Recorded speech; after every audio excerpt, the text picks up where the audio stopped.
racing now. I wish I win from last. A spectacular TJ win.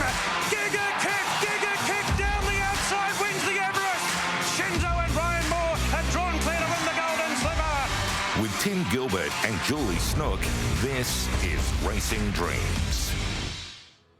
Hello and welcome to Racing Dreams. We're just hearing the sounds of the national anthem just behind us, almost on cue as all the rehearsals are happening for the big one this afternoon, Julie, the richest race on turf. Good morning, Timmy. Good morning to you at home. It is Everest Day, the $20 million Everest. I can't believe we've made it here already.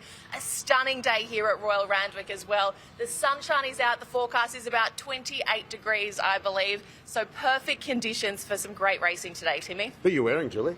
You've got a glamorous touch of blue. I feel like I got this out of my mum's wardrobe from the 80s. Looking fantastic. It's going to be an amazing day. And the man from the Daily Telegraph is here.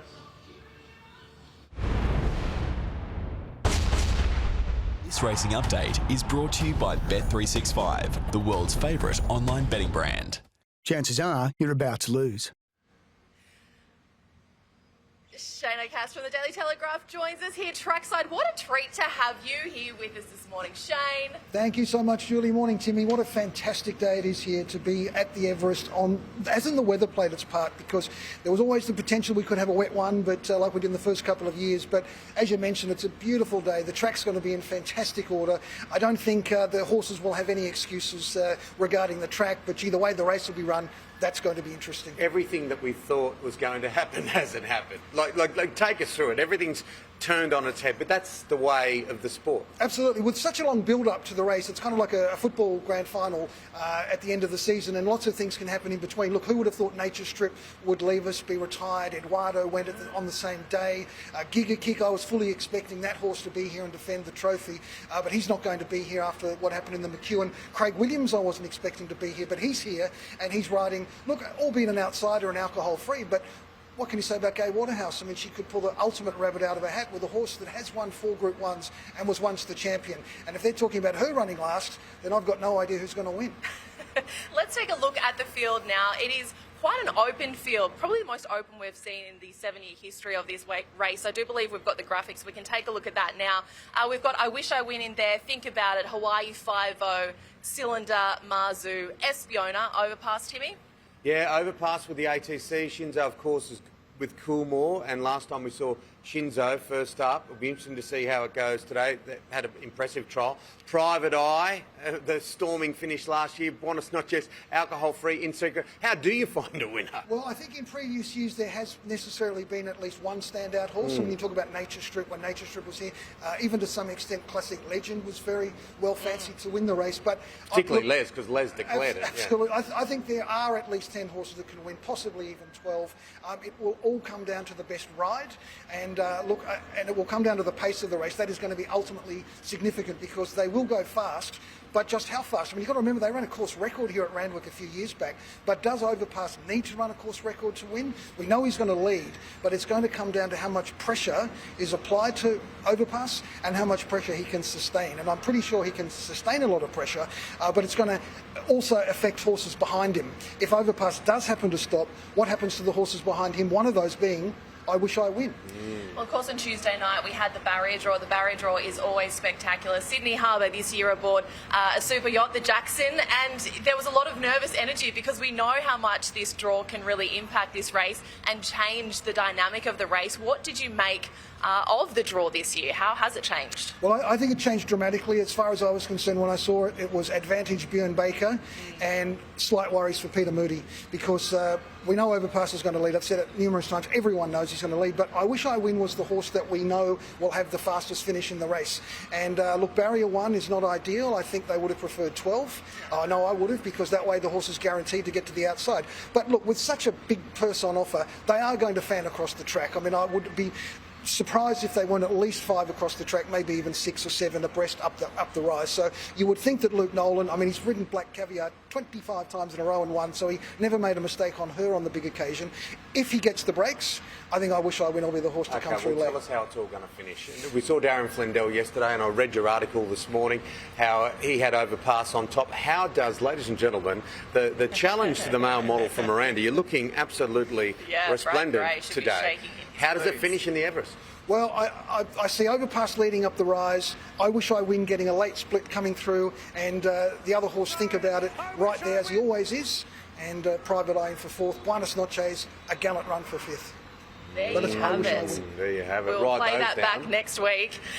Look, another huge race today is, of course, the Kosciuszko, the $2 million race for the country-trained horses. I love this concept. I love the stories that come out of this as well, and what an incredible field we have this year for the race. This is, without a doubt, the best Kosciuszko field that we've had since it's been first run. There are horses in here that are group horses, and they're not country horses. They just happen to be trained in the country, but they are top level. We've got an unbeaten horse in Mogo Magic. He's very much in the Overpass sort of sphere that he'll be leading, and a lot of people are questioning whether he'll run a strong 1200. Well, he's going to be put to the test today because these horses for $2 million will be absolutely flying the whole way.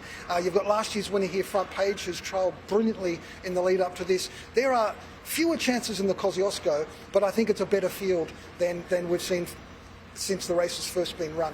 Now we're seeing Nick Chironi's done a fantastic job here again with the King Charles. It's worth a lazy 100k. The race, look, it's a fantastic race itself, and I suppose the story, the subplot to this story is Zaki and Annabelle Neesham and his fitness. Well, the good news is Zaki's been cleared fit to run. He was in a little bit of, had a few issues yesterday with an elevated white blood cell count, but thankfully he's here, which would have been sad if he was out because, of course, we lost the horse to a scratching on Cox Plate Day 2 years ago, but all that's in the past. He's here, he's ready to run, he's in good form. The horse to beat, obviously, is Mr. Brightside. He's been to Randwick twice, and he won the Doncaster twice, so the Doncaster is the preeminent mile race until this one came along at Randwick, so I think most punters are thinking that Mr. Brightside going to continue his winning way. He's been the form line superior in Australia around that sort of distance for quite a while now. Shane, you and I were having a close look at this trophy just before we came on air, and we see the blank canvas here. Whoever wins this race today does really write themselves into the record books with this inaugural event. What has been, from your perspective, the reaction to this race and the need for this race on this card, on this Everest day? Well, the mile is, for a lot of racing pundits, the ultimate distance. It's the ultimate test of a horse's speed and stamina. So personally, as a racing purist, I do like to see these great milers go around, and there is no better place to run a mile than here at Randwick. It's the most famous start in Australian racing. Well, tell us who's going to win then. Tell us your first, second, third, and I want to get your Kosciuszko prediction because we're running out of time. All right, well, I've got to stop tipping favourites, but I do think Mr. Brightside will win. As I said, he's the best miler I've seen since Superimpose at Randwick anyway, so hopefully Craig Williams can get him across the line.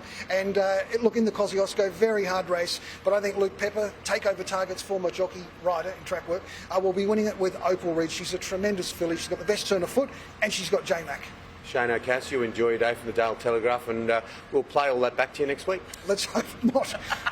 Josie, I just said Josie, you are my work wife, aren't you, Jules? You've been on the tools this week. I have indeed, of course. We have a field of 12 runners for this year's Everest, the $20 million feature today. What an incredible field it is. Let's take a look who lines up for this year's Tab Everest.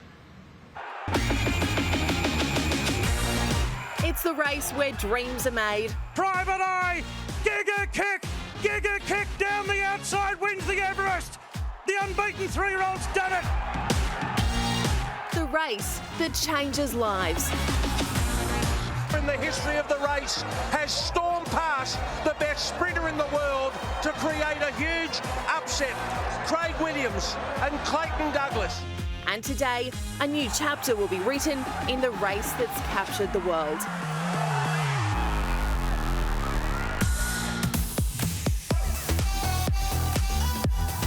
Marzu, the son of the mighty Morris, again represents Arrowfield in the Star in his second tilt at an Everest.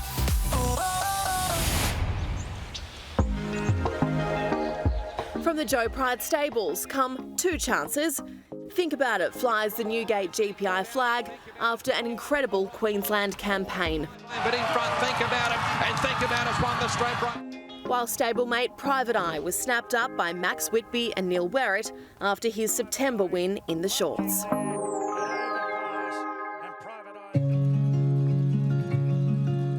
From the heart of Waikato country comes the story of a foal with wonky legs who had a will to live and now a will to win. I Wish I Win becomes the first New Zealand contender in the $20 million Everest. It's just an incredible ride for all of us, and I honestly do wake up each morning and think we're one day closer. From a quokka to the highest mountain of them all, the Björn Baker trained overpass is back and runs in the ATC and Ram Racing slot. Warwick Farm trainer Matthew Smith refused to say goodnight to his Everest hopes. And quickly, Buenos Noches moved up, took the lead away from Dragonstone and Agedia, running out a bit Buenos Noches, but he's looking for that Everest spot. And that's exactly what he got. Buenos Noches runs for tab. The Blue Army will be out in force. Run to the Rose winner Cylinder launched into this year's race. The Boom, Exceed and Excel Colt partners with two-time Everest winning slot holder James Harron. And there was never any secret about Godolphin's plans for their star mare, In Secret, who's also in. Here she comes, In Secret, going to Cinderella Days, and the favourite gets up, In Secret. Gay Waterhouse told us he was exciting and Aquas agreed, locking in Hawaii 5-0 after his fast finishing second in the premiere. For the first time, the colours of Star Thoroughbreds will run in the Everest, with Chris Waller selecting Golden Pendant winner Espiona for his slot, while Coolmore have put their faith in Golden Slipper winner Shinzo, who will partner with two-time Everest winning jockey Karen McAvoy. The final piece of the Everest puzzle this year went to Yulong, who waited until the very last minute to confirm $10 million mare alcohol-free as their runner. As the gates open and the party begins, we're fast approaching the crowning of a new Everest champion. But of course, before that, we sing.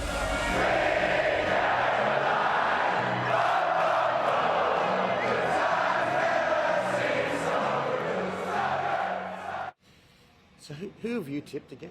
Who have I tipped? I Wish I Win. Okay, I've gone with Cylinder. Now let's find who the Chief Operating Officer of Racing New South Wales thinks will win. Graham Hinton, how are you, my friend? Very good, thank you, and thanks for having me. You got a tip? Look, I think the two 3-year-olds this year, I think, are pretty impressive horses and pretty confident. Ton Magnia wouldn't be throwing Shinzo in Golden Slipper winner unless the horse was absolutely cherry ripe for this, so it's very exciting. Yeah. Well, Racing New South Wales must feel like the big winner because we have had incredible weather. The track looks sensational. We're looking at another record crowd here today. The response this year has just felt next level. Oh, that's right. And look, the media coverage is unbelievable. You know, we've got media all over this racecourse at the moment. They were all here yesterday. And for the first time, we haven't spent the week watching the radar and worried about rain. So 7 years of the Tab Everest, this is the best weather we've had in the lead up to it. And everyone out here is going to have a cracking time today. Yeah, the team's done a fantastic job to prepare what will be the perfect stage, the perfect Broadway stage for the richest race on turf. Look, it's so much more than a horse race now, isn't it? It's everything to do with entertainment and tourism. The amount of money that comes into New South Wales because of the Everest. That's exactly right. We've got people flying in from overseas and interstate. I think it was north of 30% of our pre-sale tickets had actually been either interstate or overseas, which is the highest on record. We got all the Ram Racing boys here from WA. There's about 100 of them with their cowboy hats on today. I love it. I can confirm they've been spending a bit behind the bars around Sydney in the last 48 hours. We've had events on all week, Monday through to Friday. Every day has been a function or an event around the Everest, which is just a boom for the tourism and hospitality sector in New South Wales. Speaking to Peter V'landys at the barrier draw earlier this week, he said, look, I've got to be honest, it's really even exceeded my expectations, and he has lofty expectations. I can vouch for that. You know, we aim high, and then when we hit that mark, we come back next year and aim higher again. So we'll have a massive day here today, and then we'll debrief and say, how do we get even better next year? Oh, absolutely, absolutely. And look, what about this trophy next to us? Nick Chironi has outdone himself again. The King Charles and the races of the... Look, we'll talk to you about the Kosciuszko in just a tick, but King Charles is a ripper. Yeah, it certainly is. Look, it's attracted the best miler in Australia at the moment, Mr. Brightside, but also some brilliant horses from Europe, which would be very interesting to see. That mile mark is a bit of a test of our Australian good sprinting stocks, where the European more staying horses, and they can come together at a mile. It's actually a bit of a fair fight. So it'll be interesting to see how that goes, and we couldn't be happier with how that field came together. Why was it important to have a race like that on this card today, on this program, given you've already got the Everest, you've already got the Kosciuszko? Why was there a need to add this race? I think it's a good question. So we had trainers saying to us, you've got to have a program all the way through. You've got a brilliant sprint race, you've got a great sprinting program with the progression through the shorts, the Premier and the Everest, and we lack that middle distance. So now having a feature mile race adds to this day, but also allows trainers to target multiple different horses at different distance ranges all through sprint. Yeah, and I love the Kosciuszko, and you know, our show's Racing Dreams, and the backbone of the messaging of this program is that everyone can be involved, everyone at every pay scale, everyone around the country, and this just brings trainers from all around the state here to the biggest stage. Yeah, that's right. You know, you've got the trainers and the owners of those horses, but you've also got a few hundred people here today that paid $5 for a ticket into the Kosciuszko, and they're going to share in that prize money and collect. I think the winner will get best part of $300,000. So that's not bad for a $5 outlay, and we'll be doing all that again next year. So you see all the cheering and jumping up and down, and you think, geez, that'll be a bit of fun. You make sure you get a ticket in the draw next year. Absolutely. Now, I know you've got a busy morning of media commitments. I was seated earlier this week next to a gentleman from the US who is out here. It is all part of the international media coverage, the international media interest in this. And for the first time as well, this meet will be included in the world pool. I mean, we've really, in the last 7 years, hasn't this just changed entirely? Yeah, that's exactly right. So we've got media here from New Zealand, Australia, the US. I think I read this morning that the Everest is going to be broadcast in Spanish for the first time into South America. Peter Volandi's in Spanish. Which is pretty interesting. And I got a stat through last night that the pre-race betting from New Zealand is up 308%.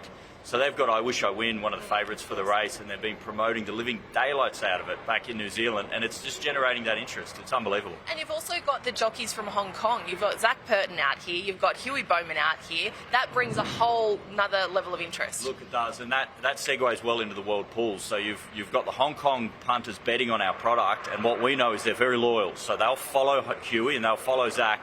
I think we'll see every wagering record broken today off the back of that world pool. All right, now lightening the subject a little bit, we're also picking the perfect Everest cocktail today. Tell us about this. This is like, apart from kebabs and hot dogs, you're playing right into the come to the right suit. place. No, that's exactly right. Look, there's two things you've got to vote for today. One's the referendum.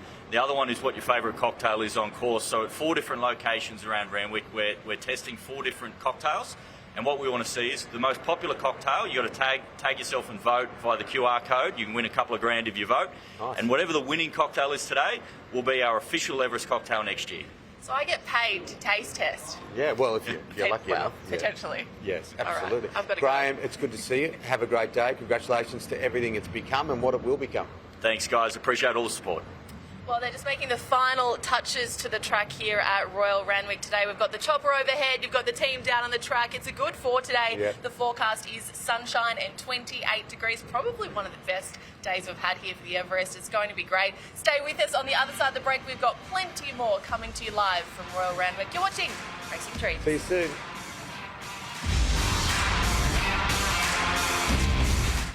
Great to have your company on Racing Dreams. The stage is absolutely set for another extraordinary day. All the testing's going on. You can hear the PA, you can hear the chopper. It's bringing my lunch in right at the moment. And even the sky has cooperated because it's all about a touch of blue today at Royal Randwick. And with that, I'd like to welcome the International Ambassador for the Everest, ATC board member and great friend of ours and this show, Angela Bell McSweeney. How are you? I'm fantastic, and everyone loves the show. Congratulations. Oh, thank you. You're so nice to us, Angela.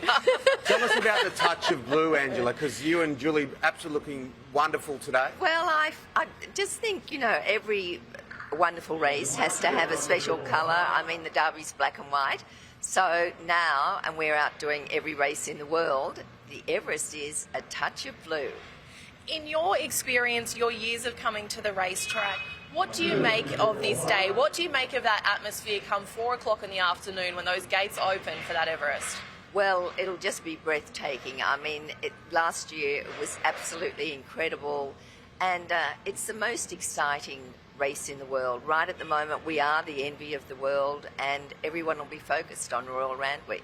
We are the envy of the world, Angela, and as the international ambassador, you've been overseas and spoken to people, represented Australia. Look, we've got the new trophy with the King Charles, which is a little bit of an emblem of how international we are.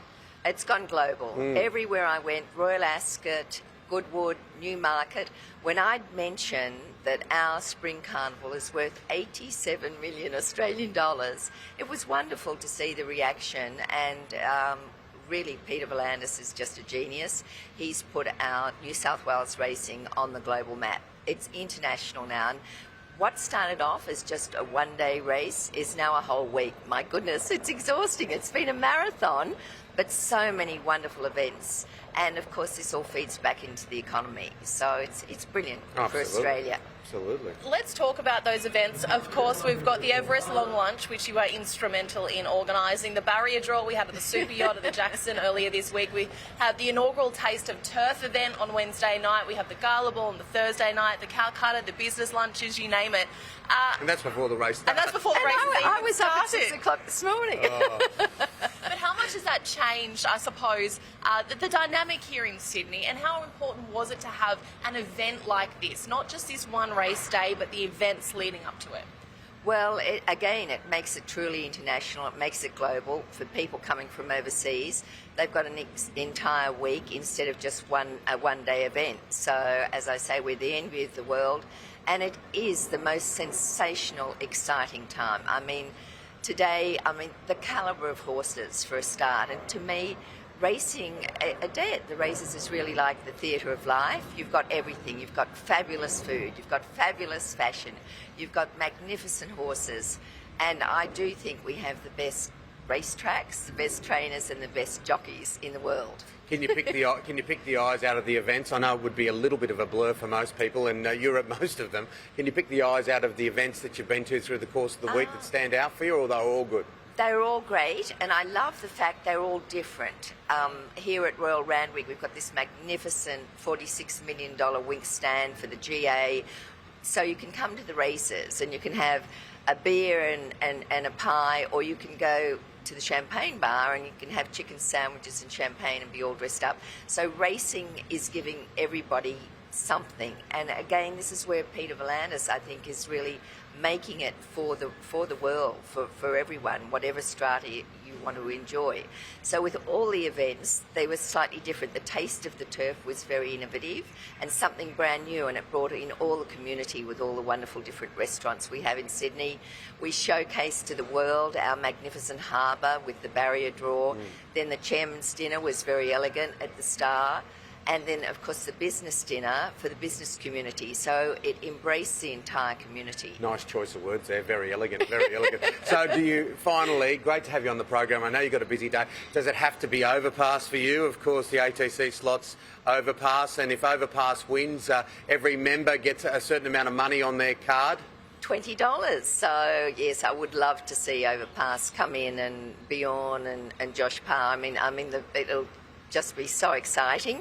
But I also think at Quinella, Shinzo seems to have fallen off a little bit, but you can't beat Chris Waller and the Golden Slipper. So it's going to be a magnificent day. And dancing at the end. Julie, you and I are going to have a dance at the end. No one wants to see that after I've been cocktail testing and then dancing. No one wants to see that. We'll make sure we've got a camera on that. Angela, great to have you on the program. Thank you. We'll catch you real soon. Well, we have spoken about it this morning. The barrier draw, it has become such an event for this Everest. We've been at Sydney Harbour Bridge, we've been at the Sydney Opera House, we've been at the iconic Bondi. Well, this year we were on the waters of Sydney Harbour for the barrier draw.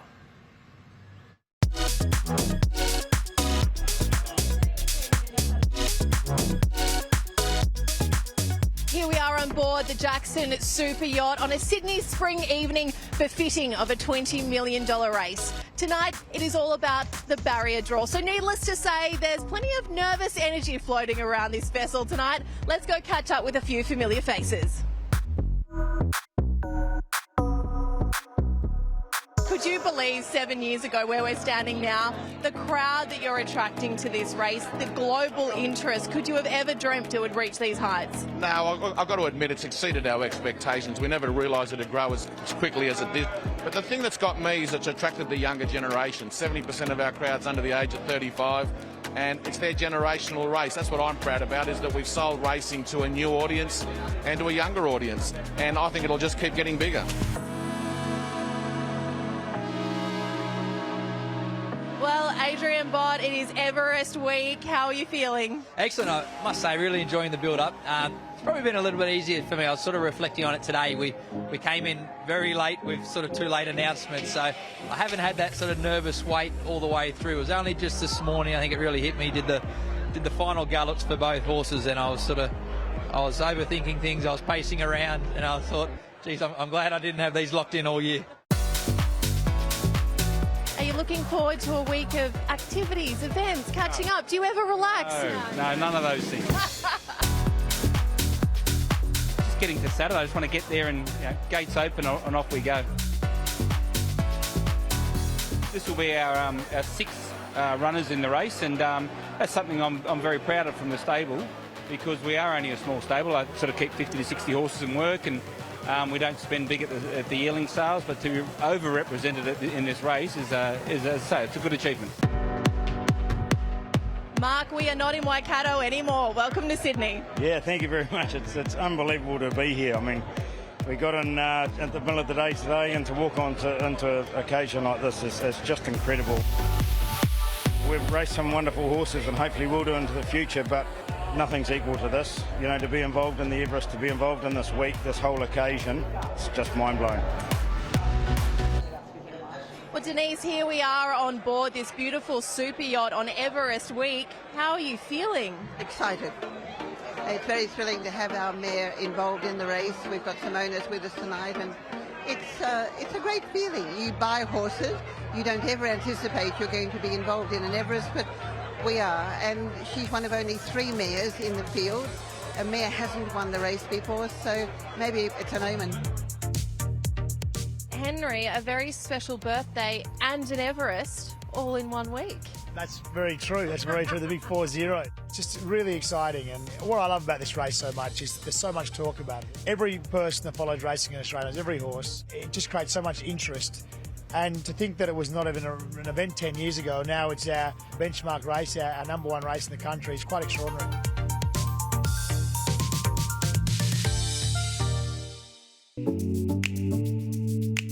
What do you make of this year's field?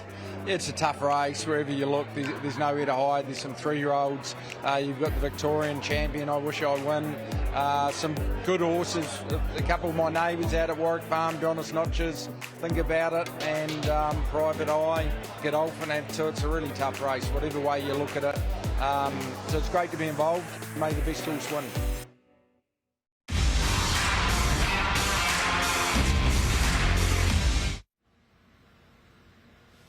It's getting quite nice and warm. It's very warm out here. Good morning. We are coming to you live from Royal Randwick today for Everest Day. There are 46,000 people expected here today, Timmy, and we're lucky to be a couple of the early birds. They're just making the finishing touches to everything. Absolutely, and lots of excited people, whether they're for the Everest, for the King Charles. It's a fantastic race day wherever you look, from race 1 all the way through to the final race of the day.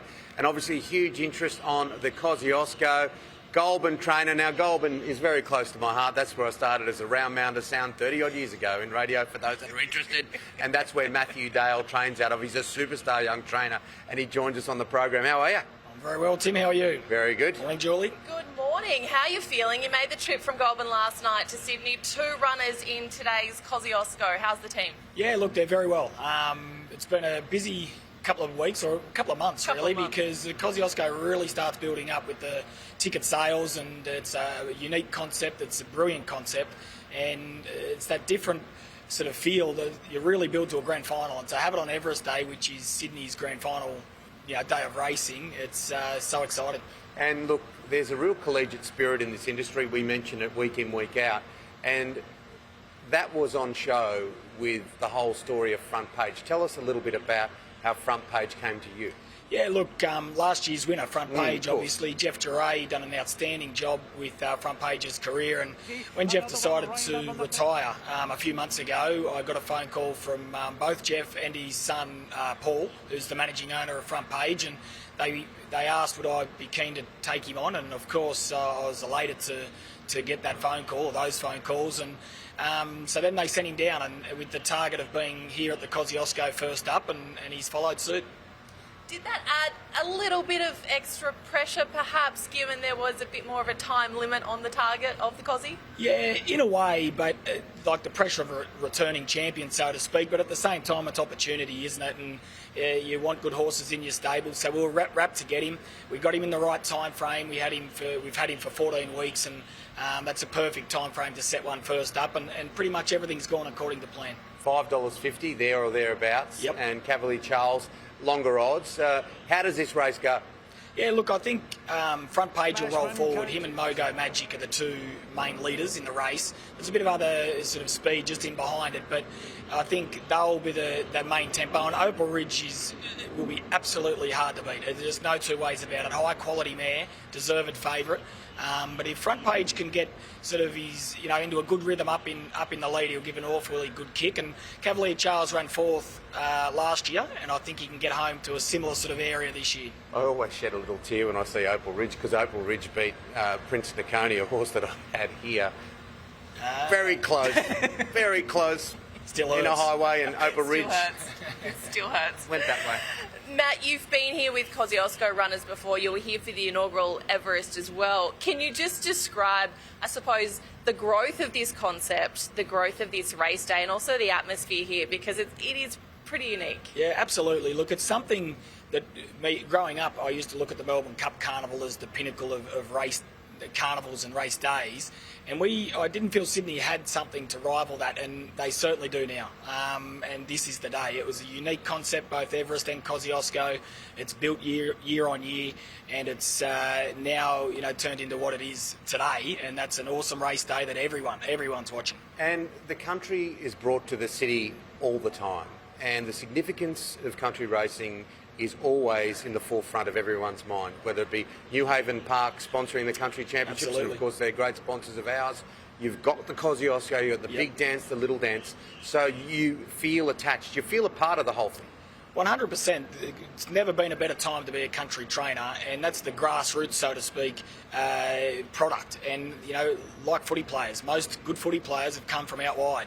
You look at I was watching the grand final the other night, and Penrith Panthers, where they all had come from, was quite unbelievable. Bathurst, Dubbo, Orange, Blaney, and it's the same as a lot of our jockeys. Tyler Schiller riding Front Page, he's a Riverina boy, and Huey Bowman's on Cavalier Charles, he's from Dubbo, out Dubbo way. So it's the country's always had a big association with the racing product, and it's now as much sort of than ever before. Well, Matt, we certainly appreciate you making the time to see us this morning. Good luck in today's Kosciuszko with your two contenders. The good thing is you get the race over with early, then you can enjoy the rest of the day. Absolutely. Good on you, buddy. Thank you. Now to another country boy done good. He's done all right this one, hasn't he lives just around the corner from me, of course. I speak of Gerry Harvey, and Gerry Harvey owns Hawaii 5-0. Will Hawaii 5-0 win the Everest? Will it be Gerry's time? I went up to our local bakery, Glenorrey Bakery, and I sat down with Gerry Harvey. So, Gerry, here we are back in the bakery, mate. Yeah, the local haunt, mate. Best pie in the country. What about this, the Everest, Hawaii 5-0, full brother to Libertini? Of course, she was there twice. Well, we always had a rap on him. And every jockey that rode him, they all said, wow, there's a horse here. But it was like slow. It was coming together very slowly. Now, the horse has turned 4, and we're looking at him saying, he's still got improvement in him. He races, at the moment, we weighed him on Tuesday, 610 kilos. You talk to every horse trainer in the country and say, mate, have you ever had a horse race at over 600? And they're like, oh, mate, I don't think so. I can't think of one. So he's a bloody monster. Is he going to win? So, barrier 10, I haven't looked this morning to see, it was $11. If he's 12, 13 or 14, the experts are telling me he's not going to win. If he stays at 11, they're looking at it and saying best jockey in the world on him.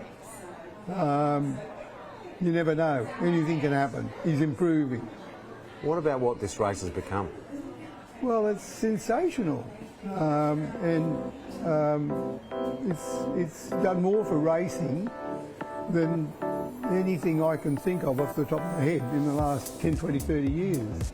So, and the amount of publicity it's getting, and that rubs off on the whole industry. So, as an initiative, I always thought at Magic Millions that we were, you know, pretty good at what we did, and the first $10 million race in Australia, and all the things we do. But I have to say, Volandis is doing a bloody fantastic job, and maybe, you know, he's doing a better job than Magic Millions. Maybe. Yeah, but be careful, Oh, no. Be careful what you say at home. No, if I say to you, Peter, you're doing a better job than Magic Millions, I want you to come back and say, no, Magic Millions are doing a better job than me, right? I won't be his mouthpiece. But I do want to ask you about this, because the whole argument of it being a Group 1 is almost superfluous in the sense that it's like a super Group 1. I wouldn't make it a Group 1. Condition, never to be a Group 1. It's one level or two levels above a Group 1. Don't ever make it a Group 1. It's better. And then all the catalogues, the sales companies should get it out and put it in bigger black, right? And it's even more important than a Group 1. Don't make it a Group 1. Well, that's a quotable quote. We'll use that, don't you worry. Now, Shinzo also in the race, of course, for Coolmore, and you bred Shinzo's mother. I did. Samaretti. I did. Samaretti, a more than ready mare, and I've got that family. I've got a lot of that family. And I bought the mother off Widden for $90,000, I don't know, 20, 25 years ago or something like that. And it's ended up one of my best families. I've got 4 or 5 families that are like, I keep all the fillies in. And in that one, I've got a lot of fillies out of it. And I'm breeding stakes horses out of that family nearly every year. Yeah, of course, Shinzo by Schnitzel out of Samaretti. Yeah. What about Alligator Blood? He is absolutely flying. Adrian and Gay have done a great job with him. He's in the Might and Power. Obviously headed towards Cox Plate. What do you make of what he's doing at the moment? Well, he's a horse that I took to the Magic Millions and passed him in at 55,000. And you'll note that a lot of those Everest runners were 45, 55, 75,000. You don't have to pay 500,000 or $1 million for a horse. So, I mean, we bred the winner of the Breeders' Plate the other day. And so, but that was $1 million horse. Anyway, Alligator Karen Blood. was happy about that. Alligator Blood. He's a sensational horse. And so, you know, like, and we just got to keep him going. How long can you keep him going? He just comes back season after season. And I've got all of that family. I keep that family. That's another one of my best families. You got a couple of bob, we know that. But the point you just made before about cheaper horses and accessibility, yep, that is part of the racing dreams that we talk about on this program. You can get involved. I'd get more pleasure out of seeing the bloke bought that horse for 55 and it wins all those races than I would selling the horse for $1 million, right? Because it brings everyone in, and in the days of syndication now, you've got 30 people in a horse, and they all own the horse, and you know that's spreading the joy. So from my point of view, I think, you know, like it brings people in, they're involved, and in the old days you just had a few rich people or graziers or whatever, they owned the horses. And now the people own the horses. It's a much better setup. Well, we've got plenty of food to eat here, and all the best with Hawaii 5-0. No doubt we will see you up at the Magic Millions as well, and have a good Everest. Thanks, Jim. Thanks.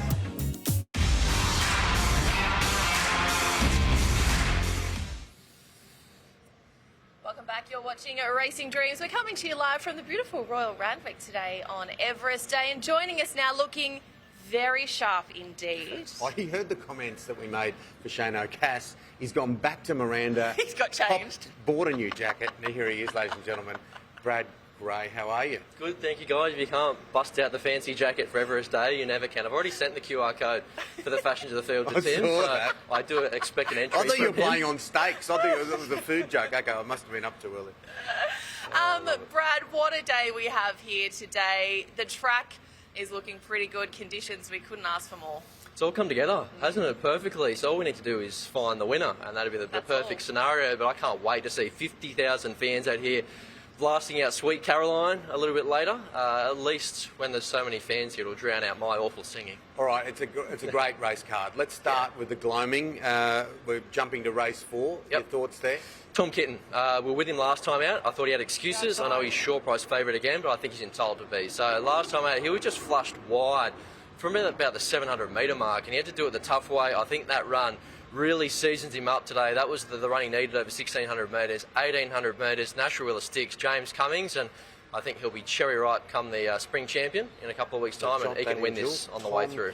Jeez, Natural Willa is riding well, isn't he? Isn't he what? Oh. He's riding like a man possessed at the moment. He's always been an absolute gun, Natural Willa, but at the moment he's got the eye of the tiger, and yeah, he's just putting him in all the right spots. And you know, if you're on a horse and you've got Natural Willa on a rival hunting you down, you've got to kind of take a deep breath, because he gives it everything he's got that last little bit.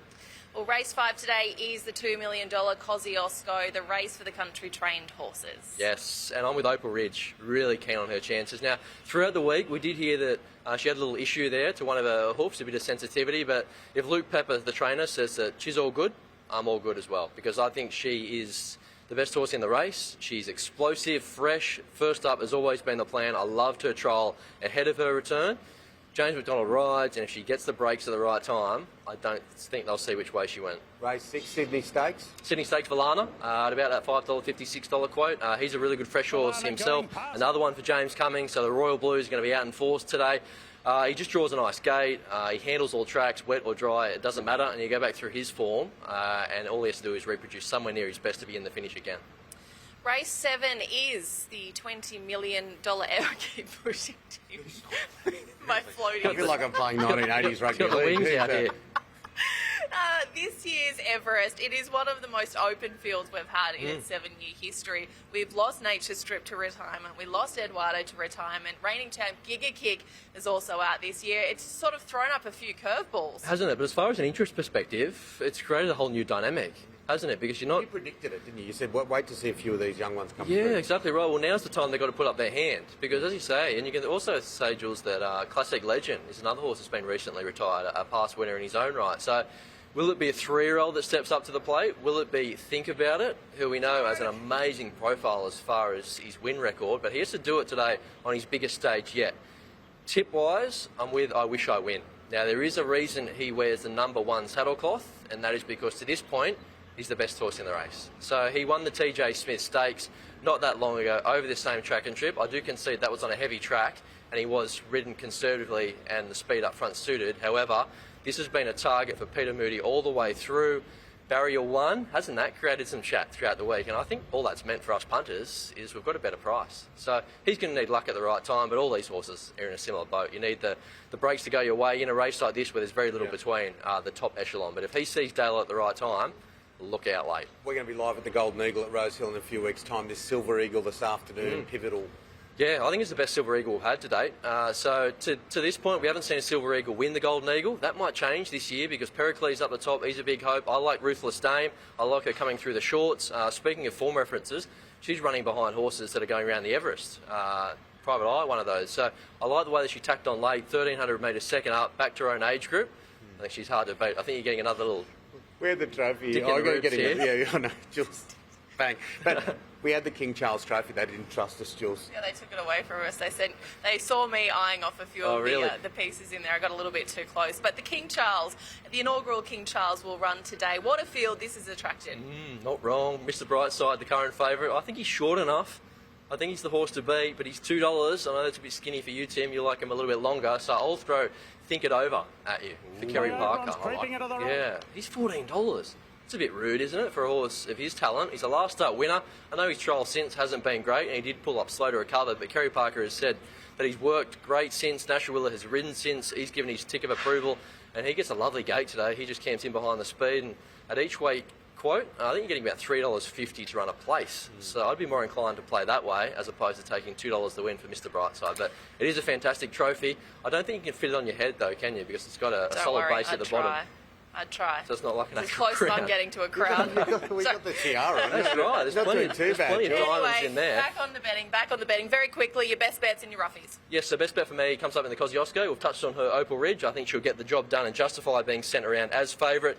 Roughies, Race 2, Rise of the Masses for Gabe Waterhouse and Adrian Bott. A stable very much in form. I liked his first up win at the midweeks. He did have a little throat operation apparently between his preparations, so he's right back on track and showing some of his 2-year-old form. And Race 10, the lucky last, Thalassophile. So if we need a little ticket there in the Get Out Stakes, she's a mare with Chris Waller. Her run was much better than it reads on paper first up. Second up, 1,600 metres back to mare's grade. Yeah, she'll run a race. Yeah, I'm looking at these tips and I like them, but if I had to pick 3 horses today, I like Cylinder. Yes. In the Everest. The 3-year-old. I like Front Page. And I like Think About It. So everything I haven't tipped. Well, one you did. Think it over. Think it over. Think it over. That's an easy mistake to make. Think it over. Think about it. Think it over, of course. Plenty of thinking. That is my 50-odd-year-old brain. Think it over, of course, is the there you go. tip We'll that I was both going be to cheering make. you. Don't forget, we've also I was got thinking about it. We've also Sorry. got to go down for our annual traditional Everest coffee and do. then cocktail tasting. Because we can pick a cocktail for the Everest. Did you know? Oh, I've got so much to tell you, Brad. You haven't been watching the show. Cocktail tasting after a coffee. Give it So, time. I guess it's midday somewhere, isn't it? It is somewhere. Just have a little bit of a think about it, then think it over, and then see what you come up with. We're going to have a look at this and how you went next week. You're looking resplendent. You've already won. Our fashion's on the field. We'll see you next week. Thanks, guys. All right, that is Racing Dreams. Jules, you're looking magical today. It was a good show. Get on out of here. Well, lucky to... Get on out of here. Thank God I've got the reflexes of a panther staying on the chair. We'll be back again next week, of course. Thank you so much to our sponsors. We would not be here without you. Today it is all about the Everest. We cannot wait to share the stories that come out of this magical day. This time next week. Tibby, who's your pick for the big one? It's got to be Cylinder. Have a wonderful, wonderful day, and we'll see you next week.